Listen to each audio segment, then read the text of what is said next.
Y análisis de Noticias 96.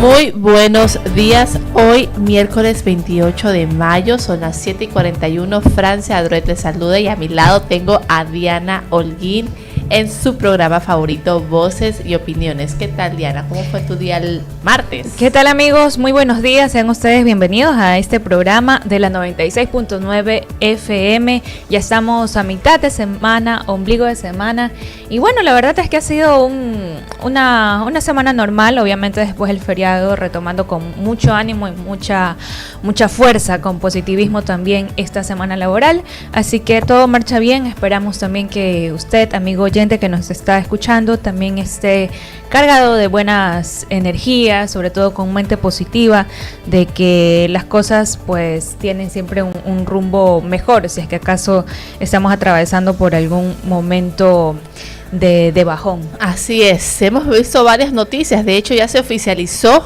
el gabinete del presidente de la República, Daniel Noboa. Existen muchas ratificaciones de carteras de Estado. Hemos visto a la ministra del Trabajo que se ratifica nuevamente como ministra del Trabajo en este año, en este nuevo periodo. Hemos visto también al doctor José de la Gasca, que también se ha ratificado como ministro de Gobierno.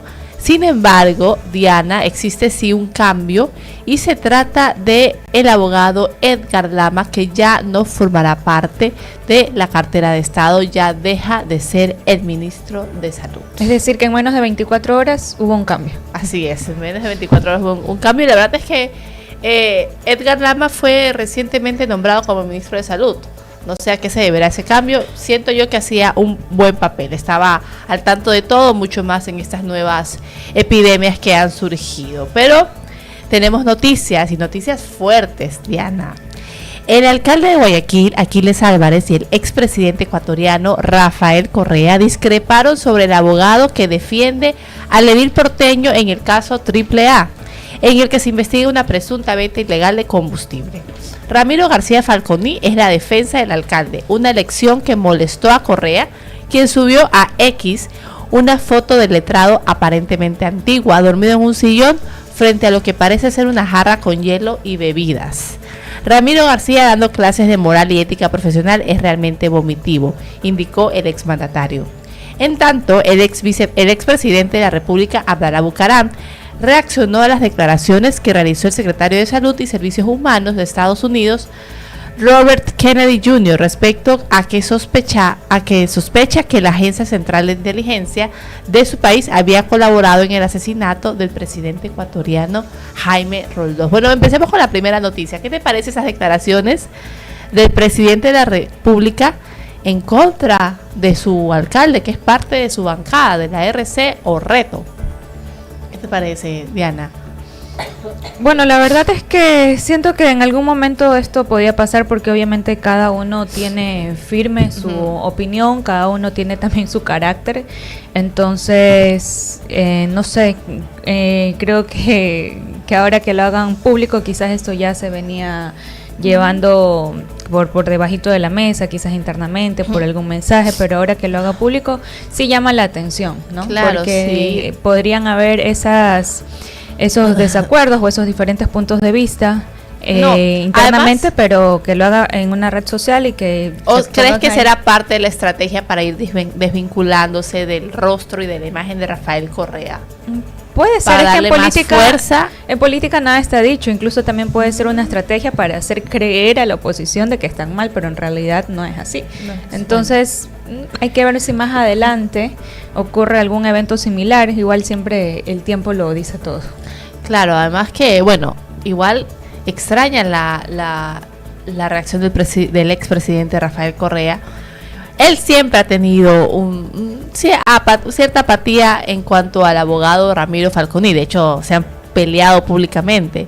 Pero meterse con o cuestionar la decisión de un alcalde de quién podría ejercer la defensa técnica me parece un poquito inapropiado, la verdad. Eso ya le compete únicamente a Aquiles Álvarez, él verá quién lo defiende, ¿no? Si esté peleado o no esté peleado con Rafael Correa, ya eso es un asunto extra. Hay que ver quién es el que se adecua a la mejor defensa para los intereses y derechos de el alcalde de Guayaquil. Esperemos que se solucionen en todo caso.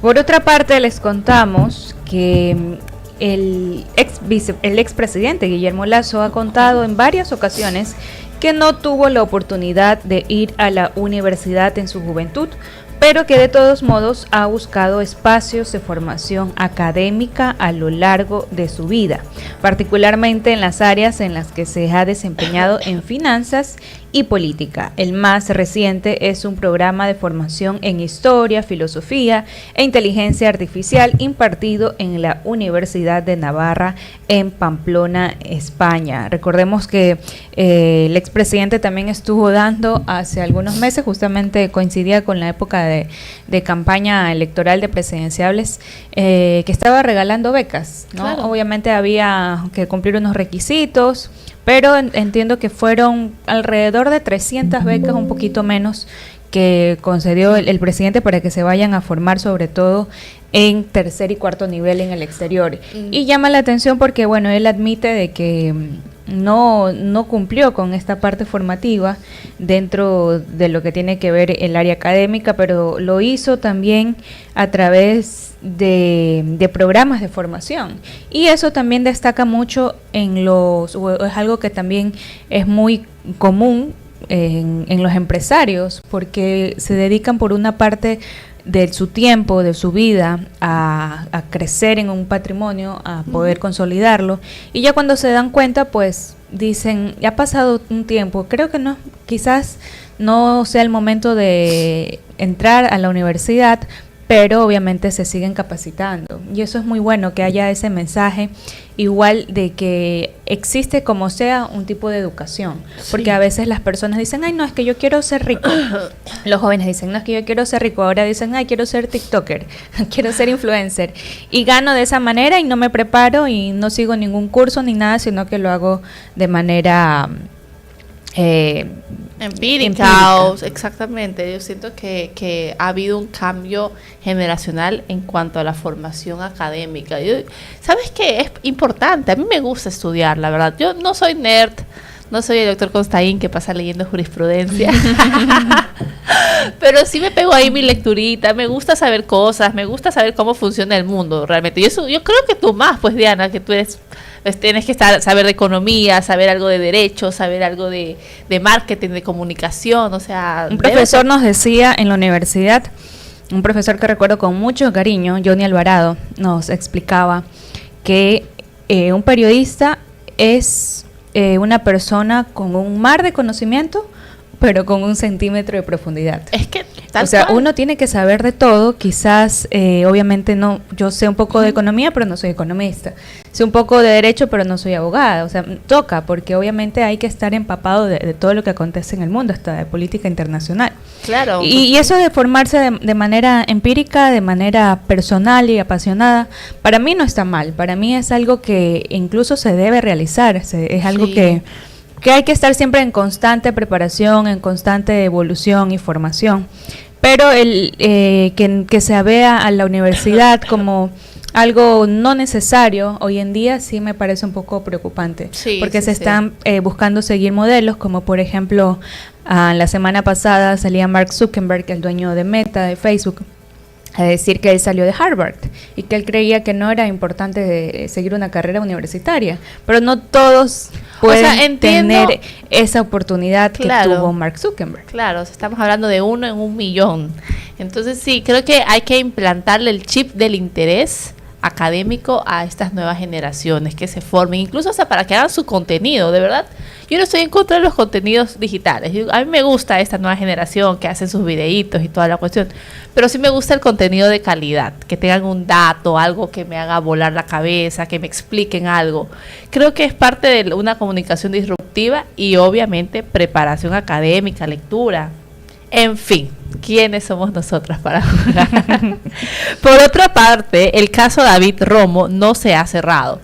Así empezó el comunicado con el que Fiscalía General del Estado informó que la investigación por la desaparición del joven, ocurrida en mayo de 2013, continuara abierta. Alexandra Córdoba, su madre, presentó la denuncia en múltiples ocasiones sin obtener respuesta inmediata.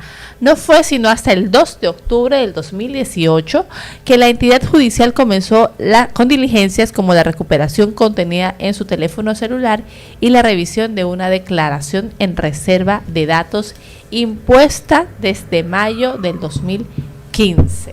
Dios mío, vamos a ver qué acontece con el caso Romo. Esperemos que se encuentren las razones por la desaparición de esta persona.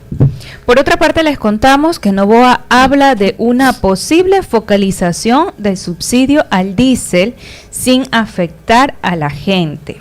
El presidente Daniel Noboa adelantó que para su segundo mandato tiene entre sus planes una nueva focalización para los subsidios a los combustibles. Esta vez el enfoque estaría en el diésel, que en 2024 le costó al Estado unos 1.500 millones de dólares aproximadamente. Es decir, que si no se subsidiaría, pues el gobierno, más que el gobierno al Estado propiamente, tendría este valor para hacer otras gestiones. Eso equivale a más del doble de lo que gastó el Estado en el bono de desarrollo humano en 2024, que fueron 647 millones.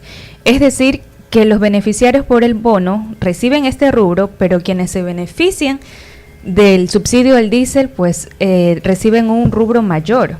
Noboa anunció que planea ajustes en el subsidio al diésel el pasado 23 de mayo de 2025 en una entrevista con un medio digital. Y aunque el presidente no dio mayores detalles, con esas primeras declaraciones parecería que el plan será progresivo, tendrá medidas compensatorias y comenzará con ajustes al subsidio para el diésel que consume la flota pesquera y atunera. Esta sería la segunda vez que Noboa implementa medidas para reducir el millonario gasto estatal en subsidiar el precio de los combustibles en Ecuador. En junio de 2024, el gobierno de Noboa ya implementó un sistema de bandas con el que los precios de las gasolinas Extra y Ecopaís fluctúan cada mes en función de los precios internacionales del petróleo, pero con un techo máximo y un piso mínimo. De ahí que todavía hay meses en que el Estado subsidia los precios entre el 12 de mayo y el 11 de junio de 2025. Por ejemplo, el subsidio estatal a la gasolina extra es de 0,05 centavos, según Ivo Rosero, presidente de la Cámara de Distribuidores de Derivados de Petróleo. Este tema de los subsidios siempre ha sido algo muy sensible de cada gobierno, porque si bien es una medida económica necesaria desde el punto de vista macroeconómico, también es algo que es apoyado por muchos economistas, porque imagínate, 1.500 millones de dólares solamente para subsidiar el diésel. Pero no es algo popular, obviamente. Hay mucha ciudadanía que, especialmente el bus de transporte público, se beneficia de esta medida, el sector pesquero, dicen, y bueno, entonces ahora si nos quitan el subsidio vamos a tener que subir los precios. Quizás se habla más adelante de el aumento del precio del pasaje del bus urbano, también al tema de... Se encarece la vida porque incluso la pesca, el atún, exactamente, sí, tienen que compensar esos valores que ahora se gastarían por falta del subsidio a la gasolina. Bueno, hay que ver, pero es que pasa igual que lo que pasó con el IVA. La gente dijo, ok, acepto que nos suban un 3% del IVA para de una u otra manera paliar el tema de inseguridad aquí en el país, pero se esperan resultados. Entonces, si es que esperan quitar poco a poco el subsidio al diésel, entiendo que sería una medida progresiva, empezando primero con el sector de pesca, luego con los otros sectores. Probablemente hay una aceptación, no lo sé, creo que es algo muy complicado decirlo ahora, pero finalmente la gente dice, ok, si lo hacen, ¿qué hay a cambio de eso? ¿Cuáles son esos resultados? ¿En qué se va a utilizar ese dinero que se está ahorrando el Estado? Si tienes toda la razón. Vamos a ver cómo reacciona las cooperativas, cómo reaccionan estos sectores sobre esta posible eliminación del subsidio a la gasolina. Sí, por ahora se analiza sustituir su uso con gas natural en algunos sectores, que esto es algo mucho más económico. Entonces, es algo que todavía está en análisis, pero esto es una propuesta que, como ya lo había comentado, generalmente viene de hace muchos gobiernos atrás, Sí. pero no se ha logrado implementar. Así es, y bueno, siguiendo con las nuevas formas de hacer política por parte de Daniel Noboa, tenemos que la Asamblea deja en manos del CNJ, del Consejo Nacional de Justicia, de la Corte Nacional de Justicia, el futuro de Esther Cuesta. Recordemos que Esther Cuesta es asambleísta de la RC. El futuro de la ex asambleísta correísta Esther Cuestas estará en manos de la Corte Nacional de Justicia. El Pleno de la Asamblea Nacional decidió ayer devolver a dicha corte el pedido de autorización para la vinculación de Cuesta en el denominado caso Ligados. El oficialismo fue encargado de presentar la moción argumentando que el pedido era improcedente. La legisladora de ADN, Esperanza Rogel, sostuvo que, al ya no ser asambleísta, el Parlamento no tiene competencia para pronunciarse. La Asamblea solo puede autorizar el enjuiciamiento de un asambleísta en funciones. Cuando defendemos la Constitución, no defendemos nombres, sino principios, expresó la legisladora antes de la votación. Finalmente, la mayoría articulada por ADN logró 78 votos a favor, uno más del mínimo necesario para aprobar la moción. El correísmo votó en contra, mientras que un sector de Pachacutic se abstuvo. Con esta decisión, el conjuez Hernán Barros deberá determinar si se inicia o no la causa penal contra Cuesta en el caso Ligados. Luis Molina, en representación del bloque de la Revolución Ciudadana, intervino señalando que el tema de fondo era la defensa de las instituciones jurídicas, en particular la inmunidad parlamentaria. Recordó que el artículo 128 de la Constitución garantiza dicha inmunidad para acciones realizadas por los asambleístas en el ejercicio de sus funciones. En ese contexto propuso una moción alternativa que finalmente no fue sometida a votación. No se está pidiendo autorización por un delito común, se la investiga por hechos vinculados al ejercicio de sus funciones como legisladora y como presidenta encargada de la Asamblea en su momento. La bancada correísta también se pronunció advirtiendo que la decisión del Pleno vulnera el fuero parlamentario y profundiza que lo que consideran una persecución política contra Cuesta. Afirmaron que la Constitución y la ley protegen los actos realizados en el ejercicio de sus funciones legislativas y que esa decisión sienta un precedente nefasto que amenaza la independencia del Parlamento y de la democracia. El caso Ligados involucra a ex vocales del Consejo de Participación Ciudadana, Augusto Verduga, Yadira Saltos, Eduardo Franco Lor, además de la actual consejera Nicole Bonifaz. Bueno, la verdad es que es interesante lo que se está discutiendo. De hecho, podríamos discutirlo mañana también con el experto en Derecho Constitucional, el doctor Miguel Constaín, y Mirelis también, que es una gran conocedora. Hay que ver si es que todavía Esther Cuestas tiene esta susceptibilidad de protección, por así decirlo, o blindaje en cuanto a la inmunidad para ser sometida a investigaciones fiscales. Tengo entendido que la quieren vincular al caso Ligados iniciado por Fiscalía General del Estado. Ella aduce que ella no podría ser vinculada porque ella cometió, digamos, estos actos en el ejercicio de sus funciones legislativas. Sin embargo, la bancada de ADN dice que ella ya no puede someterse a esta inmunidad por cuanto ya no es asambleísta. Pero esta es una discusión importante. Yo creo que deberíamos de tocarlo mañana. ¿Tú qué crees? Sí, porque obviamente es algo que ha surgido recién esta semana. Bueno, ha estado dando mucho de qué hablar en estos días, así que lo ponemos a consideración. Si nos está escuchando el doctor Constaín, Mireli, Nino, mañana para poder analizarlo también a profundidad. ¿Se puede o no se puede someter a la inmunidad parlamentaria Esther Cuestas? Hay que ver. No quiero tampoco decir criterios adelantados. Nueva ley urgente. Uy, te corté, Diana. No, eso es importante. Nueva ley urgente apunta a poner filtros para la contratación pública. El presidente Daniel Noboa envió un nuevo proyecto económico urgente a la Asamblea. Esta vez se trata de proyecto de ley orgánica de innovación y fortalecimiento de la gestión pública. Según el documento que llegó ayer al Legislativo, el objetivo es implementar mecanismos de innovación en la contratación pública. En la iniciativa enviada por el Ejecutivo se reforma la Ley Orgánica del Sistema Nacional de Contratación Pública. Por ejemplo, define los objetivos de dicho sistema, también lo que es el Servicio Nacional de Contratación Pública, además de su financiamiento. La ley habla del control a dicho sistema, pero también incluye el denominado Registro Único de Proveedores. Se trata de un registro público de información y habilitación de las personas naturales y jurídicas, nacionales y extranjeras, que tienen la capacidad para contratar.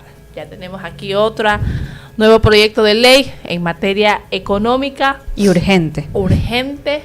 Vamos a ver si se aprueba o no se aprueba. Me parece, según la explicación del jueves pasado, básicamente tenemos 30 días, 20 o 30 días, no recuerdo bien. 30 días. 30 días para que sea aprobada este proyecto de ley. Vamos a ver, porque realmente el tema de la contratación pública en el Ecuador sí tiene sus graves errores, sus graves vacíos, y es necesario pulir el sistema de contratación pública para evitar sobreprecios, para evitar el desfalco al Estado, para evitar que nuestros recursos sean usados en otras cosas. Por otra parte, les contamos que un día después del incendio de grandes dimensiones ocurrido en la refinería de Esmeraldas, un grupo de profesionales constató que existen daños técnicos y eléctricos. La inspección de este martes 27 de mayo de 2025 estuvo liderada por el viceministro de Hidrocarburos, Guillermo Ferreira, quien señaló que de inmediato se iniciarán los trabajos para recuperar la operatividad de la refinería con capacidad de procesar hasta 110,000 barriles de crudo por día. Se tomarán todas las medidas alternativas como la utilización de gas licuado de petróleo para reiniciar las principales plantas, señaló Ferreira. El viceministro también mantuvo una reunión con autoridades de Petroecuador, operadora de la refinería, y de la Corporación Eléctrica del Ecuador SELEC para coordinar un plan de acciones que permita la recuperación de la zona afectada por las llamas. El incendio en la refinería de Esmeralda se suscitó por causas que aún se investigan en uno de los depósitos de combustible, y durante la emergencia llevó a registrar al menos una explosión, según quedó captada en distintas filmaciones publicadas en redes sociales. Este complejo refinador se encontraba en proceso de reactivar sus operaciones después de que un sismo de magnitud 6.1 ocurrido el 25 de abril con epicentro frente a la provincia de Esmeraldas causara daños en las instalaciones que obligasen a suspender la actividad. Y a propósito de esto, también ocurrió un sismo en esta madrugada. ¿Supiste algo de eso? Yo no he sentido nada, la verdad. ¿Fue aquí en Guayas o fue en otra provincia? No, este sismo que ocurrió en la madrugada de este 28 de mayo de 2025 tuvo epicentro en Sucúa, Morona, Santiago, y un día antes hubo 2 sismos en el país. El sismo de la madrugada ocurrió a las 4:24 con una magnitud de 3.3 en la escala de Richter, según informó el Instituto Geofísico del Ecuador. Este temblor se registró a 60 kilómetros de profundidad. Algunos ciudadanos reportaron en redes sociales que sí sintieron el movimiento. El Instituto Geofísico ha reportado varios sismos en Ecuador en los últimos días. El martes 27 hubo 2 movimientos, uno en la provincia de Manabí y otro en Pastaza. El 25 de mayo hubo un temblor cerca de Quito, con epicentro en Machachi, mientras que Manabí es una de las provincias con más movimientos telúricos registrados este mes. En un día, el pasado 20 de mayo, hubo 3 sismos. Al estar ubicado en el cinturón de fuego del Pacífico, Ecuador es un país con alta actividad sísmica y volcánica. Por ello es importante estar preparados ante un evento de este tipo y conocer las medidas de seguridad, como contar con una mochila de emergencia. No vaya a ser que vaya a ocurrir algo como el 2016. Ay, no, que ni Dios no lo quiera, de verdad que sí. Ay, no puede ser tantos sismos en este poquito tiempo. Sí, y al parecer es una actividad normal, está dentro de lo contemplado por el Instituto Geofísico, ¿no? Son las 8:05, 8:05, y es momento de hacer una pausa, y al volver tenemos a un entrevistado para hablar acerca del sistema 4x4 y de esta propuesta que está haciendo el gobierno para poder ponerle una Sí, tasa una tasa. arancelaria adicional a la que ya existe. Si quiere saber más detalles de eso, pues no se desconecte de la 96.9 FM. La información con un contexto inigualable y diferente. Voces y opiniones de nuestro entrevistado del día. Voces y opiniones. El segmento de entrevistas y análisis de Noticias 96. Ahora, en la 96.9 te damos buenas recomendaciones. Ya regresamos con más. Después de un accidente de tránsito, cada minuto es crucial para las víctimas. Por eso, usa tu celular para solicitar ayuda. Siempre cede el paso a los bomberos. Si existe una herida externa, ejerce presión para evitar la hemorragia. En caso de lesiones graves, espera la asistencia de paramédicos o personal de rescate. Cuida tu vida, conduce con precaución y actúa a tiempo. La prevención es la clave. Este es un mensaje del Benemérito Cuerpo de Bomberos de Guayaquil. Cambiamos la energía en tu carro y en tu hogar. Con la fuerza que te impulsa, nada te puede parar. Cambiamos la energía, siente el poder vibrar. Baterías Ecuador. Cambiamos de energía para cambiar vida. Que nada detenga tu camino. Baterías Ecuador. Adquiéralo en su distribuidor de confianza a nivel nacional. Cambiemos de energía. La información clara, veraz y oportuna es la base de una sociedad bien informada. Noticias 96. Alex Vargas. Las noticias que impactan en la comunidad, el país y el mundo. Análisis, actualidad y las voces que marcan la diferencia. Sofía Almeida. La información nacional e internacional que marca el rumbo del día. Te acompañamos con noticias, entrevistas y análisis de los temas relevantes del momento. Noticias 96. Coordinación y dirección general, Winston Taylor. De lunes a viernes, desde las 6 de la mañana. Por la 96.9. En información. La radio que te mueve. Leyendas Salseras. El festival de la salsa más grande del Ecuador. Oscar de León. La India. Nino Segarra. Roberto Blades. Juntos por primera vez. Guayaquil, La Aurora, Explanada El Dorado. 21 de junio desde las 18 horas. Entradas a la venta en Flash de Ticket Mall del Sol, El Refugio, La Sexta y Colón. O en línea www.flashdeticket.com. Marcelo Tatú Estudio, diagonal a Mall del Sur. El Manaba Express en Mucholote.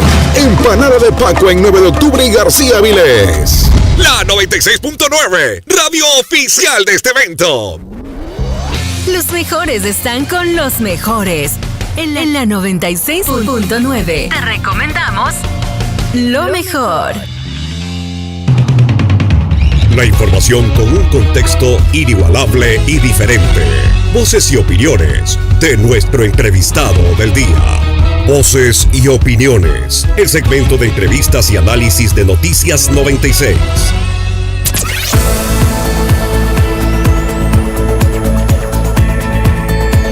¿Qué tal, amigos? Son las 8 horas con 9 minutos. 8 horas con 9 minutos y continuamos con la 96.9 FM y su espacio Voces y Opiniones. Gracias por seguir en sintonía como cada mañana de lunes a viernes.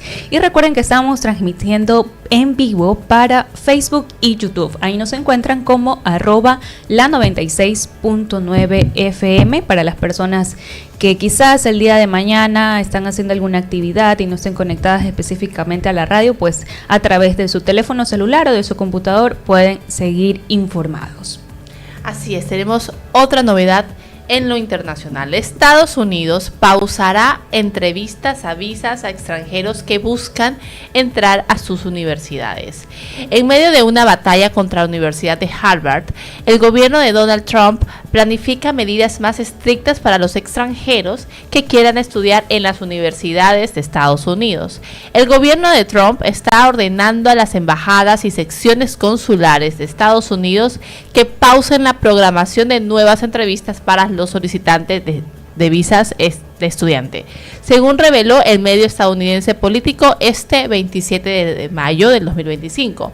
El medio accedió a un cable informativo fechado este martes y firmado por el secretario de Estado, Marco Rubio. La razón sería que la administración de Trump está considerando exigir a todos los estudiantes extranjeros que quieran estudiar en Estados Unidos que se sometan a una verificación de redes sociales, de acuerdo con el cable citado por el medio.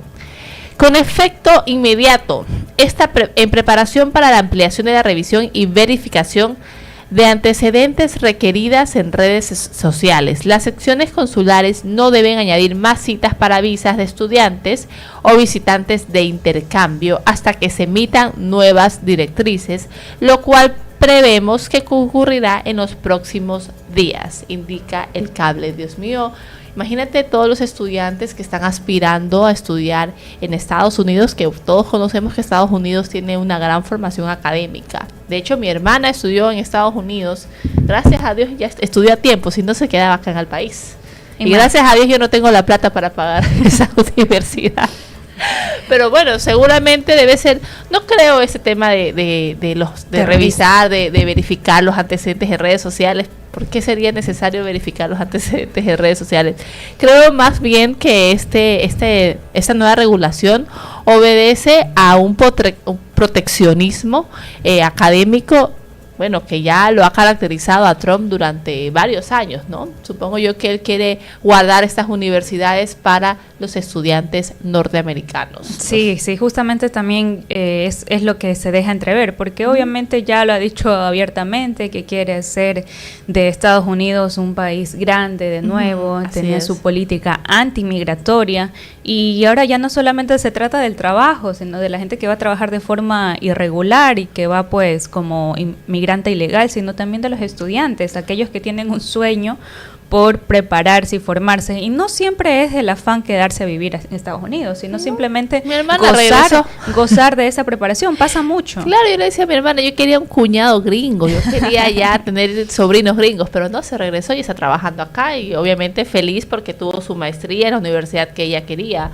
¿no? Ella fue también becada, tuvo media beca, por eso es que se pudo ir. ¿Tú querías que encontrara el amor de su visa? Yo quería que encontrara el amor de su visa para yo tener casa allá, poder llegar tranquilamente, no gastar en hotel, en Airbnb, pero no se pudo. Pues mi hermana, sus gustos y colores, no opinamos los doctores. Un saludo para mi hermana, Cecilia Druet se llama. En todo caso, bueno, vamos a ver qué resultados da estas nuevas políticas de el presidente de Estados Unidos, Donald Trump. Así es, son las 8 horas con 13 minutos, 8 horas con 13 minutos, y continuamos con la información.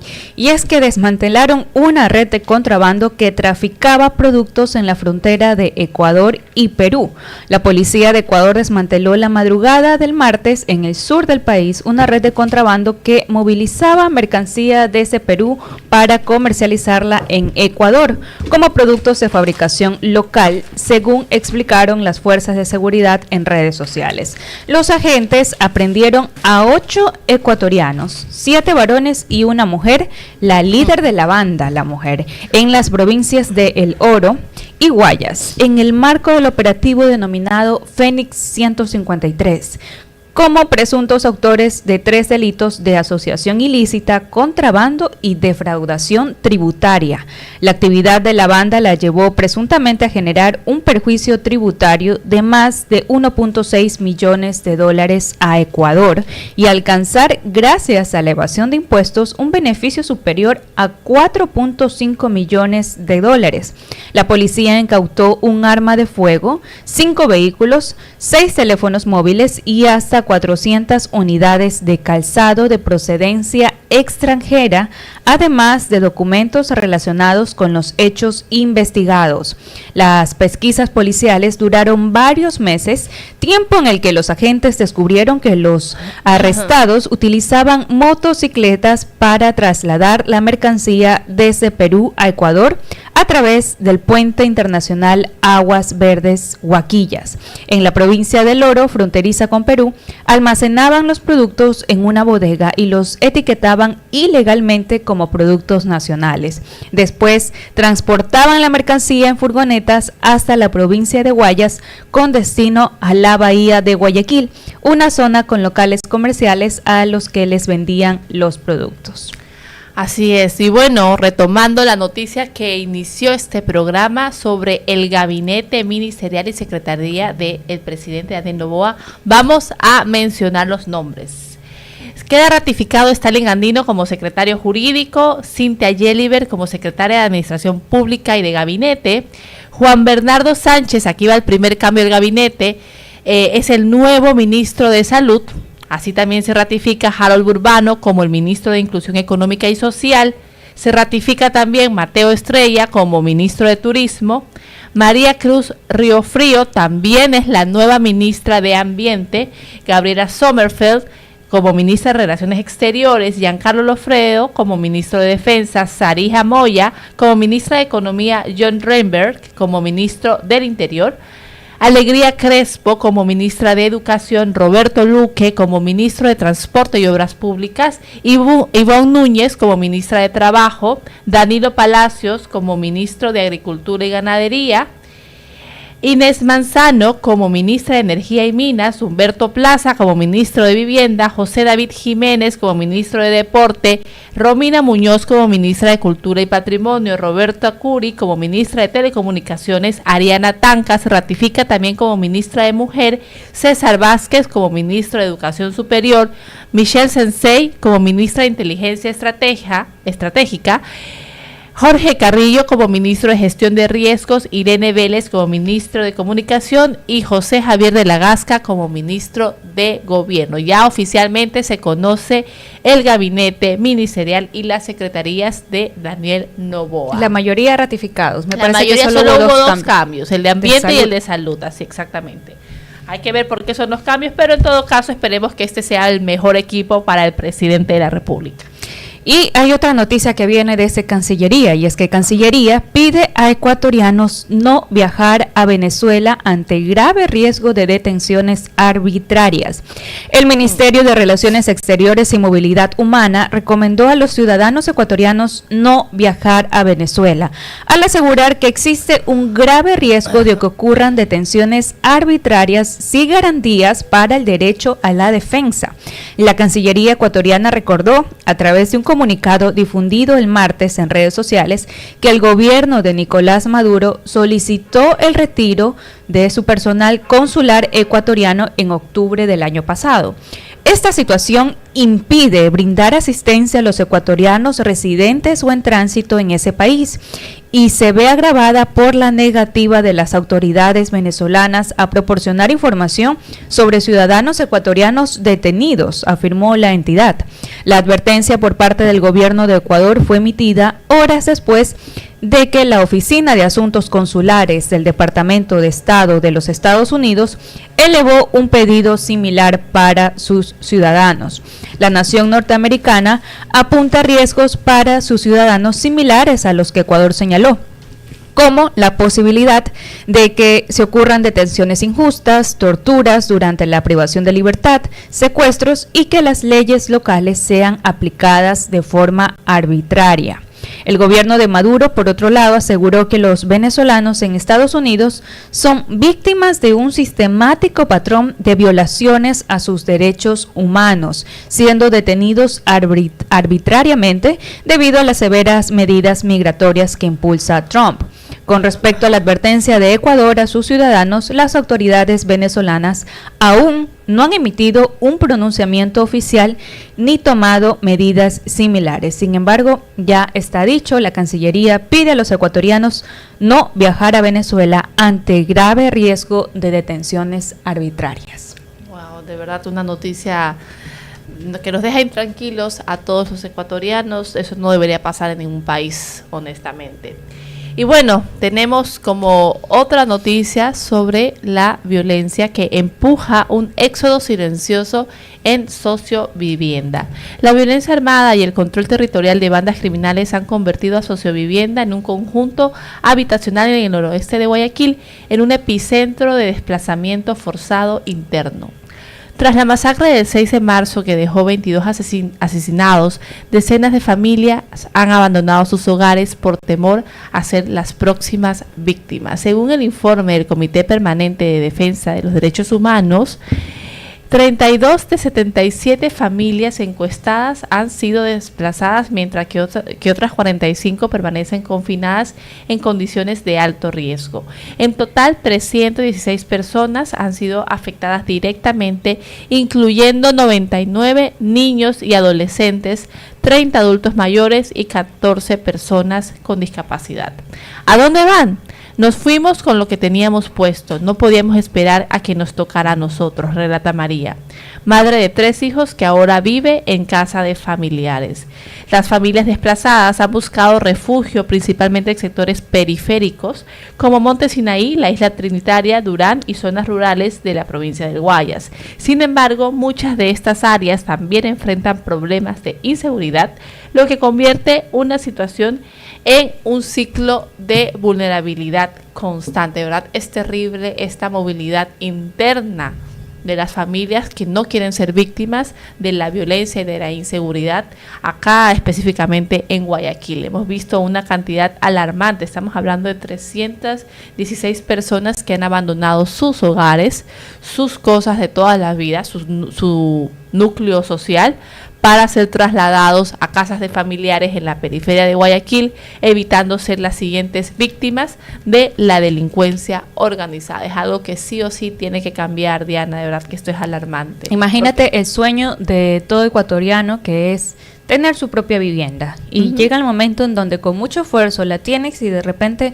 por culpa de estas personas que se dedican pues simplemente a hacer cosas malas, ¿no? Porque no hay otra manera, ¿no? Que no tienen corazón y en vez de hacer las cosas bien, entendemos que la situación está difícil, pero el que quiere irse por el camino malo escoge lo más fácil. Y de repente por estas personas que tengas que salir de tu casa con tu familia. Abandonar absolutamente todo, recuerdos, memorias, estilo de vida, porque finalmente la comunidad también se queda sin sus personas que las componen.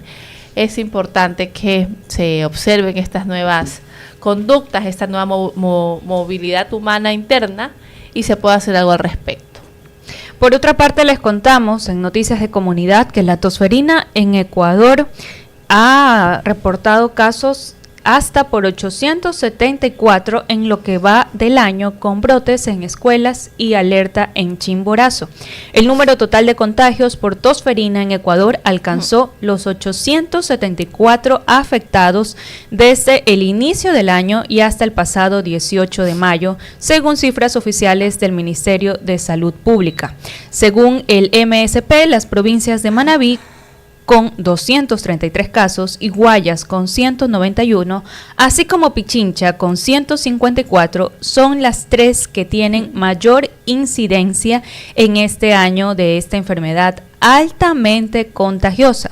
De acuerdo con la cartera sanitaria, los menores de 1 año son el grupo social que más infecciones concentra, con 437 casos, seguido de los niños de 1 a 4 años con 137 y en tercer lugar los menores entre 2 y 9 años con 60 contagios. Además, la alerta naranja decretada el pasado lunes por el Centro de Operaciones de Emergencia en la provincia de Chimborazo, donde se registró un brote de 42 casos, el municipio de Quito también alertó de la presencia de esta enfermedad en 6 centros educativos de la ciudad. En concreto, el número total de estudiantes infectados aumentó de 4 a 12 en tan solo 2 semanas, de los cuales 5 corresponden a la unidad educativa Espejo, 4 al Antonio José de Sucre, 2 al Osvaldo Lombeida y el resto de las instituciones Julio Moreno, Bicentenario y Sebastián de Benalcázar, según informó el concejal quiteño Andrés Campaña. Así que esto no es algo para descuidarse, apenas son algunas ciudades que tienen más pico, pero hay que estar igual alerta porque sabemos que es una enfermedad de fácil contagio y sobre todo que está afectando a los menores de edad y por supuesto también a la comunidad educativa. Son las 8:25, 8:25 y tenemos ya conectado a Nicolás Fernández Arellano. Él es de la Cámara de Comercio Electrónico Ecuatoriana, quien nos va a hablar acerca de la nueva tasa arancelaria y el e-commerce, que es un proyecto que ha planteado pues el Ministerio de Producción y Comercio Exterior. Hola, si nos puede confirmar que nos está escuchando para poder iniciar el diálogo aquí en la 96.9 FM en Voces y Opiniones. Buenos días, Diana. Muchísimas gracias por la oportunidad de estar acá. ¿Qué tal, Nicolás? Buenos días, bienvenido. Aprovechando también el tiempito que nos queda del programa, pues un poco analizar, ¿no? Primero para que nuestra ciudadanía, nuestros oyentes puedan entender acerca de este sistema 4x4, cómo se lleva a cabo y qué es lo que pues se está planteando desde el gobierno. Bueno, a ver, el sistema 4x4 es una de los impuestos o aranceles que el gobierno había previsto para tratar de monetizar un poco las circunstancias de poder importar a través de páginas web del exterior como Amazon, Temu, que hoy en día está muy en auge, ¿no? Desde el 2021 la tasa se levantó y se dio apertura a la posibilidad de que las personas puedan comprar a través de estos sitios web hasta el día de hoy, ¿no? Y bueno, el gobierno ahora tiene una intención de poder volver a marcar la tasa arancelaria para este tipo de compras, ¿no? Ahora la discusión sobre esto es si eso es bueno o malo para la economía digital y para todas las actividades que se desarrollan. Después hay dos formas de poder verlo, ¿no? Pero la realidad es que mientras que algunas empresas se oponen a este tipo de beneficios para la compra, la libre compra a través de este tema de sitios web. La realidad es que las importaciones que se han registrado, al menos en el último año, representan menos del 1% del total de importaciones del país. Así que poner una restricción dentro de los sitios web de este tipo de sitios web, al final creo que lo que hace es ralentizar la economía digital y las actividades que se realizan a través de compras de e-commerce, ¿no? Creo todavía de que el desarrollo a través de sitios web nacionales que lo representan las empresas locales que tienen economía digital y que se desarrollan a través de sitios web viene en franca aceleración, principalmente después de la pandemia. Pero poner restricciones, digamos que en las posibilidades de poder comprar en un sitio web como Amazon o Temu, al final, primero, no tiene una afectación mayor a lo que significa la economía local o al cuidado que tenemos que tener de nuestra industria nacional, y sí, más bien podría ralentizar un poco la fácil adaptación al nuevo mundo y a la posibilidad de poder comprar en línea.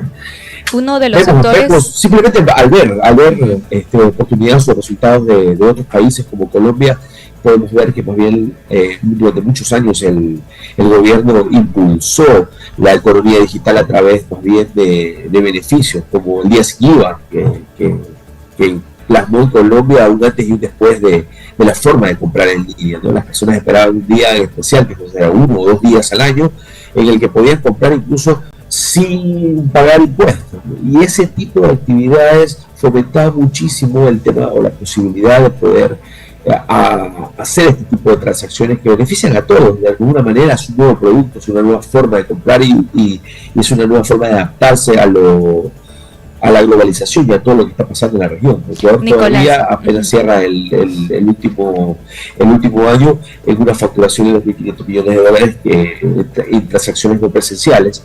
Nicolás, no sé si me escuchas. Que es bastante menos de lo que hacemos en la región. Así que creo que todavía falta más bien un sinnúmero de acciones desde el gobierno que deberían permitirnos acelerar aún más. Nicolás, disculpa, estaba tratando de hacerte una consulta. Estábamos viendo pues que hace unos días la Asociación de Couriers fue una de las que señaló pues que sería una afectación directa porque obviamente estaría perjudicando de una u otra manera su servicio, ¿no? Porque hay empleados que dependen mucho de esta movilidad que se genera a partir del comercio electrónico internacional. Desde su punto de vista como Cámara de Comercio Electrónico, ¿qué tanto podría afectar a este sector? Bueno, hay 89 empresas que son las que han participado justamente de este 4x4 del beneficio de poder importar estos productos, ¿no? Pero más allá de la afectación propia del sistema de courier, hablemos un poco de la dinámica de un país que necesita mejorar o evolucionar en función de economía digital. Como te decía, los beneficios de comprar en línea son muchísimos y hay muchísimos emprendedores que dependen también de la posibilidad de poder generar ingresos a través de importaciones de este tipo de productos que se tienen que regular definitivamente, ¿no? O sea, al final la posibilidad de poder comprar en línea no debe ser una restricción siempre que no represente una competencia desleal para la industria nacional. Bueno, le agradecemos, Nicolás. Adicional quería consultarle, porque hay un tema con el comercio electrónico en Ecuador en cuanto al crecimiento que ha tenido, y de hecho uno de estos síntomas podría ser algo bueno, ¿no?, para el país. Hace poco acabamos de pasar un evento como el Cyber Day que se llevó a cabo a finales de abril e inicios de mayo. ¿Qué cifras dejó este movimiento del comercio electrónico? A ver, el Cyber Day es una de las actividades que tratamos de impulsar desde la Cámara de Comercio Electrónico. Tratamos de lo personal de que los comercios empiecen a pensar sobre cómo desarrollar las actividades digitales de cada uno de sus comercios. La cifra aproximada de facturación que se espera en este evento es de $84 millones por cada evento. Son 3 eventos al año, para que tengamos idea. Los principales son el de Mami, que es Cyber Mami, en el mes de mayo. Después tenemos un Cyber Day en el mes de agosto y definitivamente el principal, que es en el mes de noviembre. En resumen, tuvimos una participación de casi 40 empresas que participaron en este evento, todas promoviendo un nivel de descuentos bastante aceptable, y lo que busca este tipo de actividad desde la Cámara es justamente dinamizar la oportunidad de poder comprar en línea, que tiene beneficios no solo desde la comodidad, sino que pasan por la seguridad, pasan por la confianza y pasan por la oportunidad también de comprar más, comparar y democratizar el acceso a la mejor oferta. No son circunstancias similares cuando vamos a caminar por un mall vitrineando o haciendo una cotización en cada local.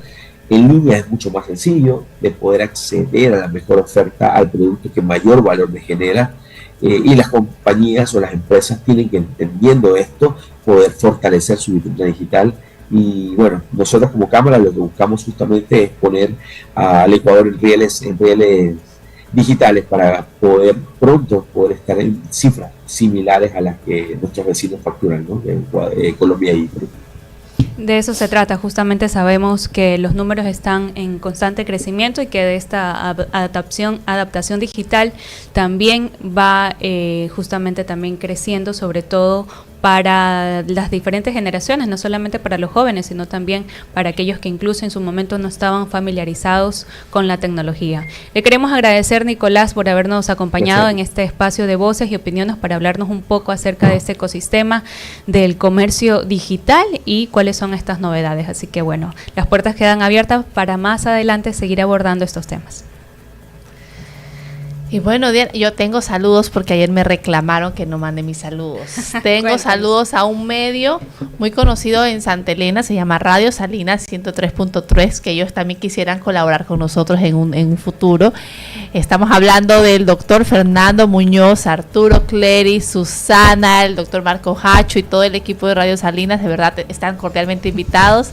Esperamos que vengan, que nos vengan a visitar y les mando un saludo muy fuerte. La verdad es que en ocasiones, cuando tengo que hacer cosas en Santa Elena, siempre me abren las puertas y me dicen, venga acá, converse, chismee un poquito, y nos ponemos a conversar y la verdad la pasamos muy bien. Les mando un fuerte abrazo y esperemos que se concreten esas reuniones. Ya vamos a hablar sobre eso. Saludos y bueno, para todas las personas que también nos escuchan en la península, también muchos saludos a través de Voces y Opiniones y la 96.9 FM. Hemos llegado al final de esta edición informativa. El día de mañana los esperamos, por supuesto, con más a partir de las 7:30 en la 96.9 FM.